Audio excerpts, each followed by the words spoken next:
मैं हूं आपके साथ निम्न सिन्हा और इस वक्त की बड़ी खबर पर नजर डालेंगे। योगी सरकार अपने दूसरे कार्यकाल का पहला वर्ष आज पूरा कर चुके हैं। योगी ने 36 साल बाद एक ही मुख्यमंत्री के नेतृत्व में दोबारा सरकार बनाने का रिकॉर्ड तो बना ही लिया। पूर्व मुख्यमंत्री स्वर्गीय सुरपानंद के बाद राज्य में सबसे लंबे समय तक लगातार मुख्यमंत्री रहने की कीर्तिमान भी बना लिया है। योगी सरकार ने अपने चुनावी वादों को पूरा करने की प्रतिबद्धता भी दिखाई है। सरकारी दावे की माने तो संकल्प पत्र के 130 में से 110 वादे या तो पूरे कर दिए गए हैं या अमल के लिए निर्णय हो चुका है। वहीं आपको बता दें कि 33.50 लाख करोड़ के निवेश प्रस्ताव लाने वाले वैश्विक निवेशक सम्मेलन G20 समिट और शंघाई सहयोग संगठन के पर्यटन मंत्रियों की बैठक ने योगी की छवि वैश्विक स्तर की बनाई है। प्रदेश की अर्थव्यवस्था को 10 खरब डॉलर तक ले जाने का रोड मैप भी इसी एक वर्ष में तैयार किया गया है। मगर वर्ष भर उत्सवी माहौल के बावजूद सरकार के लिए सब कुछ हरा भरा नहीं रहा। सरकार ने इस एक वर्ष में अनेक चुनौतियों का सामना भी किया है। ऐसी असफलताएं भी हाथ आई हैं जिन्होंने बड़ी बड़ी सफलताओं के रंग को धूमिल कर दिया। कई स्तर पर चुनौतियां अब भी बनी हुई हैं जिनके समाधान पर लोगों की नजरें हैं।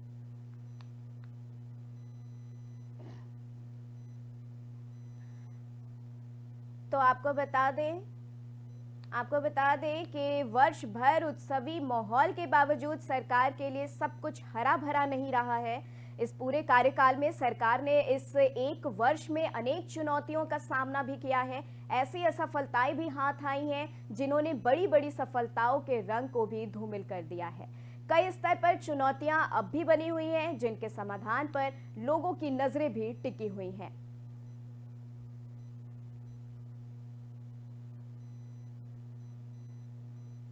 तो ये योगी सरकार की तरफ से बड़ी खबर आ रही है कि उन्होंने अपना सफलतापूर्वक अपना कार्यकाल पूरा किया है। योगी सरकार ने अपने चुनावी वादों को पूरा करने की प्रतिबद्धता भी दिखाई है। वहीं सरकारी दावे की माने तो संकल्प पत्र के 130 में से 110 वादे या तो पूरे कर दिए गए हैं या अमल के लिए निर्णय हो चुका है। वहीं 33.50 लाख करोड़ के निवेशक प्रस्ताव लाने वाले वैश्विक निवेशकों सम्मेलन G20 समिट और शंघाई सहयोग संगठन के पर्यटन मंत्रियों की बैठक ने योगी की छवि वैश्विक स्तर की बनाई है।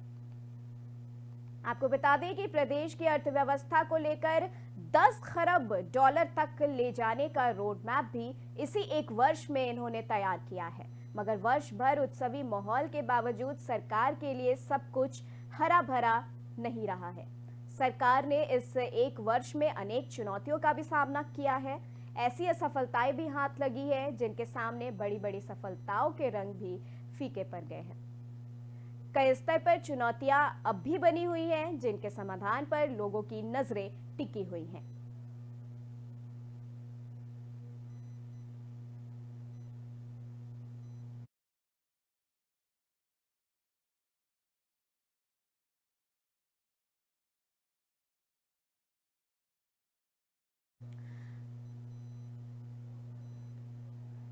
बढ़ते हैं अगली खबर की तरफ। यूपी की योगी सरकार ने किसानों के लिए बड़ा ऐलान किया है। जी हां, 1 अप्रैल से किसानों को नलकूप से सिंचाई करने के लिए बिजली मुफ्त में मिलेगी। आपको बता दें कि किसानों को इसका बिल नहीं देना होगा। जो भी बिल आएगा उसका भुगतान योगी सरकार करेगी। वहीं डिप्टी सीएम केशव प्रसाद मौर्य ने बाराबंकी के ग्राम पंचायत बसारा के राजकीय इंटर कॉलेज निंदोरा में आयोजित जन चौपाल में इस बात की घोषणा की। गौरतलब है कि योगी सरकार ने आगामी वित्तीय वर्ष में किसानों को निजी नलकूपों के माध्यम से सिंचाई के लिए बिजली बिल में 100% छूट देने के लिए बजट में 1500 करोड़ रुपए का इंतजाम किया था। उसी के तहत इस छूट की शुरुआत की जा रही है। इससे किसानों को बड़ी राहत मिल सकेगी। योगी सरकार ने सिंचाई के लिए मुफ्त बिजली देकर बीजेपी के लोक कल्याण संकल्प पत्र में किए गए एक और वादे को निभाया है। तो ये योगी सरकार की तरफ से एक बड़ा ऐलान है कि योगी सरकार फ्री बिजली देंगे सभी किसानों को। सिंचाई के लिए किसानों को फ्री बिजली उपलब्ध कराया जाएगा सरकार की तरफ से। जिसका बिल उन्हें नहीं भरना पड़ेगा, उसका बिल सरकार ही भरेगी। किसानों को बड़ी राहत मिली है। आपको बता दें कि किसानों के बिल का भुगतान सरकार यूपी सरकार ही करेगी। योगी सरकार ने किसानों के लिए ये बड़ा ऐलान किया है। 1 अप्रैल से किसानों को नलकूप से सिंचाई करने के लिए बिजली मुफ्त में मिलेगी। किसानों को इसका बिल नहीं देना होगा। जो भी बिल आएगा उसका भुगतान योगी सरकार ही करेगी। वहीं डिप्टी सीएम केशव प्रसाद मौर्य ने भी बाराबंकी के ग्राम पंचायत बसारा के राजकीय इंटर कॉलेज निंदुरा में आयोजित जन चौपाल में इस बात की घोषणा की है। गौरतलब है कि योगी सरकार ने आगामी वित्तीय वर्ष में किसानों को निजी नलकूपों के माध्यम से सिंचाई के लिए बिजली बिल में 100% छूट देने के लिए बजट में 1500 करोड़ रुपए का इंतजाम किया था। उसी के तहत इस छूट की शुरुआत भी की जा रही है। इससे किसानों को बड़ी राहत मिल सकेगी। योगी सरकार ने सिंचाई के लिए मुफ्त बिजली देकर बीजेपी के लोक कल्याण संकल्प पत्र में किए गए एक और वादे को निभा दिया है।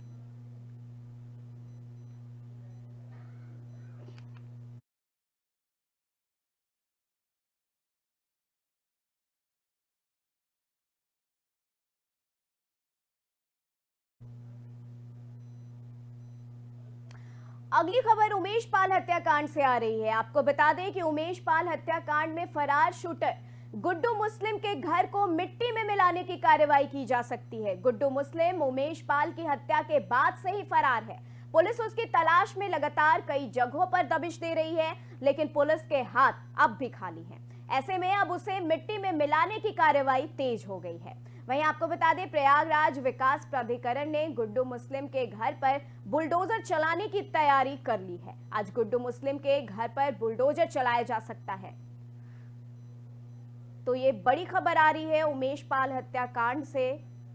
एक बड़ी खबर है, जब गुड्डू मुस्लिम के घर को जमींदोज किया जा सकता है। गुड्डू मुस्लिम के घर को बुलडोजर की कार्रवाई की जा रही है। सरकार के तरफ से उसके घर पर बुलडोजर की कार्रवाई की जा रही है। इसके लिए सारी तैयारियां कर ली गई हैं।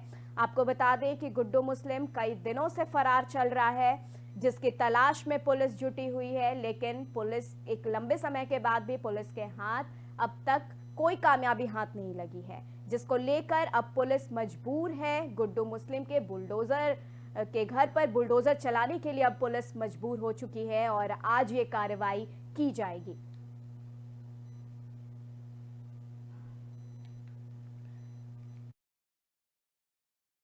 करण ने गुड्डू मुस्लिम के घर पर बुलडोजर चलाने की तैयारी कर ली है।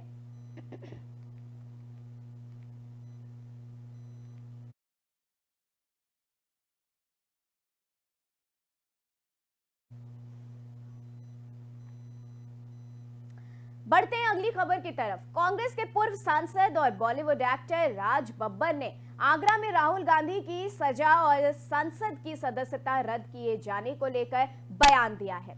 उन्होंने कहा है कि ये कानूनी प्रक्रिया है, कानून से बड़ा कोई नहीं है। इसके साथ ही उन्होंने कहा कि अपील का मौका है, उसे करें, हमें इस देश के कानून और संविधान पर भरोसा है। बता दें कि आगरा में राज बब्बर की किताब दिल में उतरता फसाना का विमोचन हुआ है।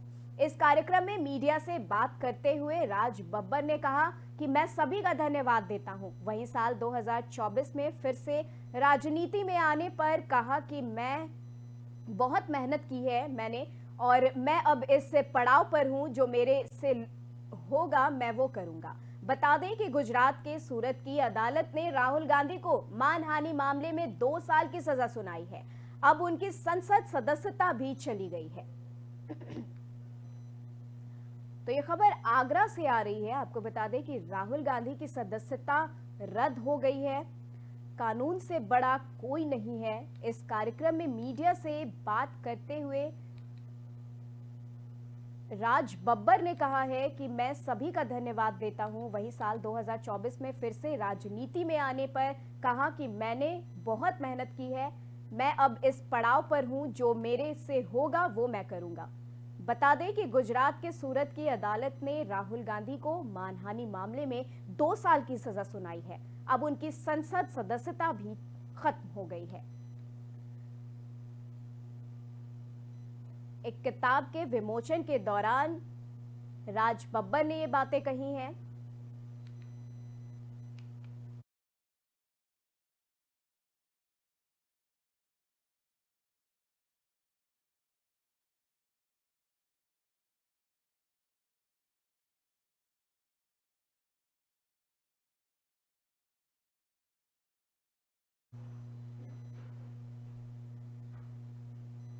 अगली खबर यूपी की आगरा से आ रही है। आगरा में कांग्रेस नेता राहुल गांधी की सदस्यता खत्म होने से नाराज एनएसयूआई छात्रों ने विरोध प्रदर्शन किया। साथ ही छात्रों ने खंडारी कैंपस से बाहर पुतला फूंकने का भी प्रयास किया है, जिसके बाद मौके पर पुलिस पहुंची है और छात्रों को रोका भी गया है। तो ये आगरा से खबर आ रही है, जहां एनएसयूआई ने प्रदर्शन किया है, वहां के छात्रों ने प्रदर्शन किया है। राहुल को मिली सजा से राहुल की मिली सजा को लेकर यह प्रदर्शन किया गया है। लोग काफी नाराज दिख रहे हैं और ये प्रदर्शन इस तरह से किया गया है। आगरा में कांग्रेस नेता राहुल गांधी की सदस्यता खत्म होने से नाराज एनएसयूआई छात्रों ने यह विरोध प्रदर्शन किया है। साथ ही छात्रों ने खंडारी कैंपस के बाहर पुतला फूंकने का भी ये प्रयास किया है, जिसके बाद मौके पर पुलिस पहुंची है और छात्रों को रोका गया है।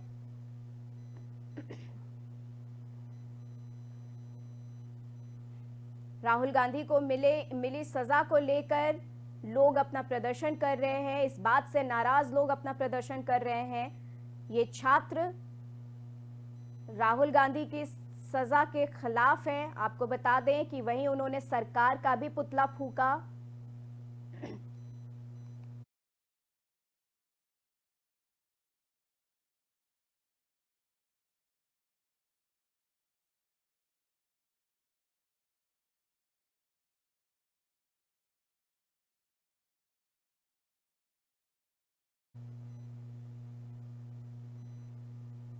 बढ़ते हैं अगली खबर की तरफ। आगरा ग्वालियर रोड के किनारे पीएस गार्डन में आज बीजेपी जिला आगरा इकाई के द्वारा उत्तर प्रदेश में बीजेपी सरकार के 6 साल पूरे और बेबी रानी मौर्य के कैबिनेट मंत्री बनने के 1 साल के उपलक्ष्य में एक जन कार्यकर्ता सम्मेलन समारोह का आयोजन किया गया है, जिसमें मुख्य अतिथि के तौर पर बाल विकास पुष्टाहार कैबिनेट मंत्री बेबी रानी मौर्य पहुंची। बेबी रानी मौर्य ने अपने कार्यकर्ताओं में ओजस्वी उद्घोष के साथ बात करते हुए कहा है कि बीजेपी फर्श वाले कार्यकर्ता को अर्श तक पहुंचाने का काम करती है। इसका सजीदा उदाहरण आपके सामने है। मैं एक छोटी सी कार्यकर्ता थी जिसे बीजेपी ने उत्तराखंड के गवर्नर का दायित्व सौंपा। गवर्नर के बाद बीजेपी के द्वारा मुझे आगरा ग्रामीण की जिम्मेदारी भी सौंपी गई और आज मुझे एक मुख्य बाल पुष्टाहार मंत्रालय दिया गया है। बेबी रानी मौर्य ने यह कहा कि कार्यकर्ताओं ने मेरे इतने ऊंचे जाने तक मुख्य भूमिका आप जैसे ओजस्वी तेजशील विकासशील उन्नतिशील कार्यकर्ता है। आपके क्षेत्र में लगातार भाजपा के प्रचार प्रसार की वजह से बेबी रानी कैबिनेट मंत्री की कुर्सी तक पहुंचने में सफल हुई हैं। मैं आपके दिल से हार्दिक स्वागत और अभिनंदन करती हूं। तो खबर आगरा से आ रही है, यूपी के आगरा से, जहां की ये भव्य सम्मेलन समारोह का आयोजन किया गया है। कैबिनेट मंत्री बनने के 1 साल के उपलक्ष्य में ये आयोजन किया गया है। बेबी रानी मौर्य ने इस आयोजन पर कई बड़े बयान दिए हैं। कार्यकर्ता सम्मेलन समारोह का आयोजन किया गया है, जहां कई रंगारंग कार्यक्रम भी हुआ और बेबी रानी मौर्य ने बीजेपी को क्रेडिट देते हुए कई सारी बातें कही।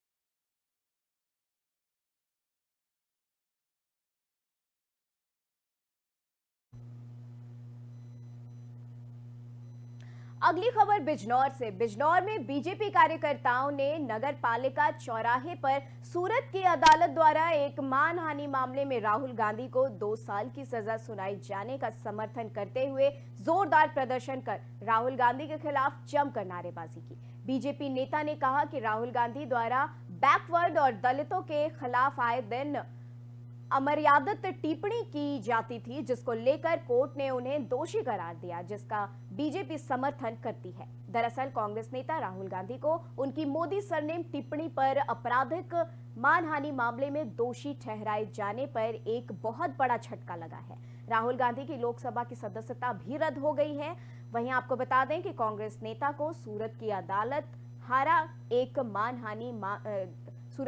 द्वारा एक मानहानि मामले में 2 साल कैद की सजा सुनाए जाने के बाद लोकसभा सचिवालय ने उन्हें अयोग्य घोषित कर दिया है।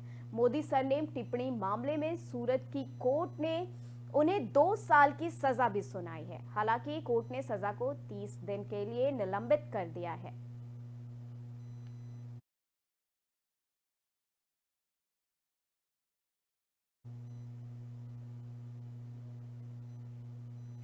फिलहाल इस बुलेटिन में बस इतना ही। देश दुनिया की तमाम खबरों के लिए बने रहे ओंकार न्यूज के साथ। दीजिए इजाजत। नमस्कार।